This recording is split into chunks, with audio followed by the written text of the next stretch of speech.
ஆனா எந்த பணியும் செய்யாம வாக்காளர் சந்திக்கல, பாகமூர் நியமிக்கல, பூத் ஏஜென்ட் அமைக்கல, இன்னும் சொல்லணும்னா கவுண்டிங் ஏஜென்ட் கூட பல இடங்கள் நியமிக்கல. அப்படிப்பட்டவர்கள் இன்றைக்கு வெற்றி பெற்று ஆட்சிக்கு வந்திருக்கிறாங்க. பார்பிக்யூ ஸ்மெல் வருது. பார்பிக்யூ ஸ்மெல் வரல. ஓ பெரியப்பா பெரியப்பா வீட்டுல எதுவும் அடுப்பு எதுவும் வாங்கி இல்லையே, அதெல்லாம் வாங்க. ஆனா அது என்ன நம்பது இருக்கு சோசியல் மீடியா. ஆக சோசியல் மீடியா இன்ஸ்டாகிராம் சொல்லக்கூடிய அதை பயன்படுத்தி ரொம்ப சுலபமாக சிறு பிள்ளைகளை குழந்தைகளை பிரச்சாரம் செய்ய வச்சு அழுகுறான். ஏய் அழுவலடா. அது அழுவலையா? கண்ணீர் ஒழி பேண்ட்டுக்குள்ள போயினுக்குது, அழுவலன்ற. சினிமானால திரு விஜய் வென்றார் என்பதோ, இன்ஸ்டாகிராம்னால திரு விஜய் வென்றார் அப்படின்னு சொல்றதோ சரியில்லை. அதிமுக திமுக வேண்டாம்னு மக்கள் கருதுனாங்க. இதுதான் பிரதானமான விஷயம். இன்ஸ்டாகிராம் ஒரு முக்கியமான காரணம் அப்படின்னே வச்சுக்கிட்டோம்னா, இன்ஸ்டாகிராம் திமுக காரங்கிட்ட யார்ட்டுமே இல்லையா? திமுக காரங்க யாருமே இன்ஸ்டாகிராத்தை டவுன்லோட் பண்ணக்கூடாதுன்னு சொல்லியிருக்காங்களா? எங்களுக்கு பண்ண தெரியும், ஆனா நாங்க காட்ட மாட்டோம், காட்ட தெரியாது எங்களுக்கு. சோஷியல் மீடியா மூலமா மட்டுமே வந்த மாற்றம் என்று சொல்லுவதன் மூலம் இவர்கள் என்ன சொல்ல விரும்புகிறார்கள்? சோஷியல் மீடியா மூலமா வந்த மாற்றம் என்பது உண்மையான மாற்றம் அல்ல, அது போலியானது. மறுபடியும் கழிச்சிட்டு எலெக்ஷனுக்கு போலான்னு சொல்றாங்களா? அதை இவங்க தெளிவா சொல்லணும். நீங்கள் மக்களை இழிவுபடுத்துகிறீர்கள், நீங்கள் தாவேக்காவை இழிவுபடுத்தவில்லை. உன்னை மொத்தமா ஊத்தி மூட போறாங்க, அதான் தெரிஞ்சிச்சு. ஆனா இனிமேல் நாம் உஷாராக இருந்து அதையும் முறியடிக்கக்கூடிய வகையில் அந்த பணியை நாம் நிறைவேற்றுவதற்கு திட்டங்கள் எல்லாம் தீட்டி இருக்கிறோம். ஸ்டாலின் அவர்கள் இந்த 2026 சட்டமன்ற தேர்தலுக்கு இதே யூடியூப்ல எத்தனை கோடி விளம்பரம் கொடுத்திருக்காங்கன்னு சொல்லட்டும்.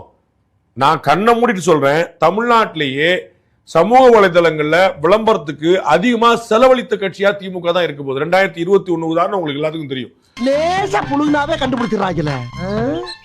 அது சரி, அவங்கள நம்ம வாயை பார்த்து பார்த்து வருஷக்கணக்கா பழகிட்டாங்கல்ல, கண்டுபிடிக்கத்தானே செய்வாங்க. தற்கூரின்னு பேச ஆரம்பிச்சுங்கல்ல, அன்னைக்கு ஆரம்பிச்சது உங்களுடைய சரிவு, திமுகவின் சரிவு. உனக்கு ஓட்டு போடலன்னா அவன் தற்கூரியா? 20 வயசு பையனை பார்த்து நீ தற்கூரின்ற. அவன் தற்கூரி ஆனதுக்கு இன்னும் சொல்ல போனா காரணம் நீங்க தான். திமுகவுக்கு எதிராக ஓட்டு போட்டு ஜெயிச்சிட்டாங்கன்னு அந்த ஃபேக் நரேட்டிவ்னு கட்டமைக்கிறதும், அதை ஒருவர் சொல்லுகிறார் என்பதை வைத்து கூத்தாடுவதும், நீங்க மக்களை இழிவுபடுத்துறீங்க. நீங்க இன்னமும் பாடம் கத்துக்கல. உங்க தோல்வியில் இருந்து நீங்கள் இன்னமும் பாடம் கற்கவில்லை. கேடு கேட்ட கேரக்டர் ஊடு கட்டி அடிக்கலாம் வாங்கடா. எனக்கு இருக்கக்கூடிய கவலை எல்லாம் இந்த 5 ஆண்டுகள் நிறைவேற்றிய திட்ட பணிகளுக்கு தொடர்ந்து இன்னும் பல பணிகள் நிறைவேற்றி இருப்போம். இன்னும் 5 ஆண்டுகளும் எனக்கு அந்த வாய்ப்பு கிடைத்திருந்தால் இன்னும் பல பணிகள் நிறைவேற்றி இருப்போம். அது தடைபட்டு போயிருக்கிறது. நீங்க சும்மா செஞ்சுட்டாலும் நாங்க அப்படியே அசந்து அழுத்து தான் போயிருவோம். இங்க இருக்கிற நெல்லெல்லாம் வீணா போயிருவோம். வேலை வேணா போ.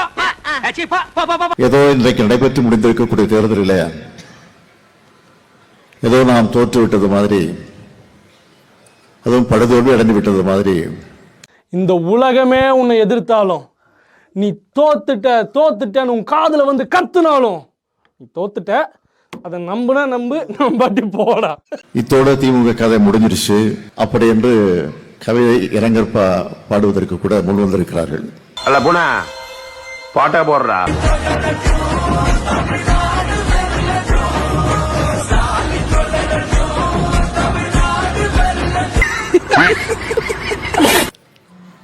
ஆனா தோல்வியடைய நேரத்தில் தான் திமுக எப்பொழுதுமே ஒரு பினிக்ஸ் பறவையை போல கிளர்ந்து எழக்கூடிய நிலையில, என்ன எவ்வளவு கேவலப்படுத்துறீங்களா அவ்வளவு நான் வளர்ந்துகிட்டே இருப்பேன். இங்க கூட பேசியவர்கள் எல்லாம் ஏதோ ஒரு சோகத்தில் இருப்பது போல நான் பார்க்கிறேன். நாங்க மட்டும் இல்ல, இந்த மேடையில் இருக்கக்கூடிய மட்டும் இல்ல, எதிரில் இருக்கக்கூடிய கூட நீங்க சோகமாக உட்கார்ந்து காட்சி பார்க்க. கல்யாண வீட்டுல ஒப்பாரி வச்சுருக்கீங்க. டேய் பணத்தை தூக்கி கிளம்புடா.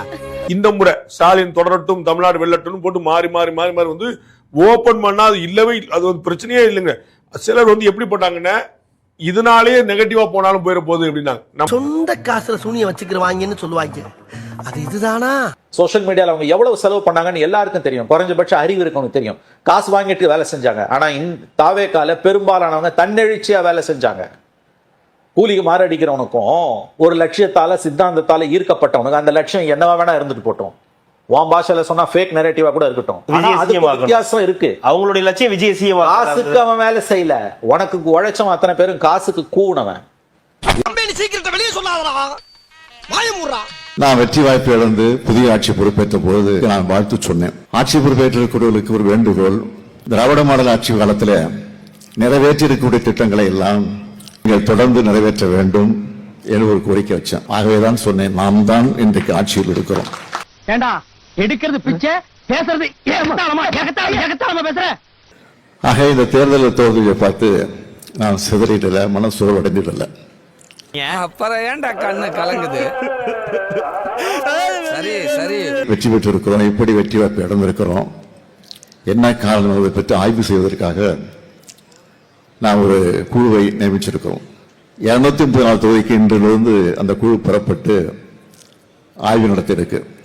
கருப்பா குட்டையா கனமா சுருட்ட முடி வச்சிருப்பாரு, அவரை தெரியுமா? ஆபீஸ் போறதுக்கு டைம் ஆகி போச்சு, நீங்க வேற ஆள்கிட்ட கிட்ட தெரிஞ்சுக்க. நம்ம இடத்துல என்ன குறை, நம்ம இடத்துல என்ன பிரச்சனை, மக்கள் என்ன நினைச்சிருக்கிறாங்க, எது விட்டு போயிருக்கு. திமுகவை பொறுத்த வரைக்கும் தோல்விக்கான காரணங்கள் அப்படின்றது கழகம் குடும்பமாக இருக்கணும். குடும்பமே கழகமாக இருந்தால் கண்டிப்பாக இது போன்ற ஒரு விரக்தியும் வெறுப்பும் பொதுமக்களுக்கு வரத்தான் செய்யும். அது தாத்தா, தந்தை, பேரன், கொள்ளு பேரன் வரைக்கும் நீள்கிறது அப்படின்னா கண்டிப்பாக யாராக இருந்தாலும் ஒரு ஜனநாயகத்தில் கேள்வி எழுப்பத்தான் செய்வாங்க. அந்த குழு மட்டும் இல்லை, உடன்பிறப்பே வா என்ற தலைப்பில் ஒரு வெப்சைட்டையும் ஆரம்பிச்சிருக்கிறோம். ஆக அந்த வெப்சைட்டில் கழக அமைப்பை சார்ந்தவர்கள் மட்டும் இல்லை, பொதுமக்களும் அரசியலுக்கு அப்பாற்பட்டவர்களும் அதில் தன்னுடைய கருத்துக்களை வெளியிடலாம். அண்ணே நம்மள எவனோ அசிங்கப்படுத்திட்டானே, நம்மள அவமானப்படுத்திட்டானே, கேவலப்படுத்திட்டானே. என்னடா நமக்கு போய் எவனோ இங்கிலீஷ்ல லெட்டர் எழுதிட்டானே. நாடாளுமன்றத்தை முடிஞ்சதற்கு பிறகு நாம் நம்முடைய பணியை தொடங்கிட்டோம். தேர்தல் பணியை, சட்டமன்ற தொகுதியுடைய தேர்தல் பணியை நம்ம அப்பவே தொடங்கிட்டோம். இவ்வளவு பணிகளையும் செஞ்சு ஏன் நாம் ஆட்சிக்கு வர முடியல? ஸ்ரீரங்கம் தொகுதியில நீங்க 91வது பூத்துல திமுகவுக்கு விழுந்த வாக்குகள் வெறும் 5. அவர்களுடைய பூத் கமிட்டி 14 பேர். அவங்க நியமித்த பூத் கமிட்டி 14 பேர். 14 பேருக்கும் பணம் கொடுத்து 14 பேரையும் நம்பி வேலை செய்ய சொல்லி அந்த பூத்துல இருக்க ஓட்டெல்லாம் கொண்டு வாங்க அப்படின்னு அவர்களை பணிக்கு நியமிச்சு அவர்கள் செஞ்ச வாக்குகளை அவங்களே 9 பேர் மாத்தி போட்டிருக்காங்கன்னு தெரிஞ்சா முதுகுல குத்திட்டு இல்ல முதுகுல குத்திட்டு இல்ல. நம்முடைய கழகம் இருக்கு, நம்முடைய இயக்கம் இருக்கு, நாங்கள் இருக்கிறோம். எதை பற்றி நீங்கள் கவலைப்பட வேண்டிய அவசியம் இல்லை. மீண்டும் நாம் தான் ஆட்சிக்கு வருவோம். வாய்ப்பில்லை ராஜா, வாய்ப்பு கிடையாது.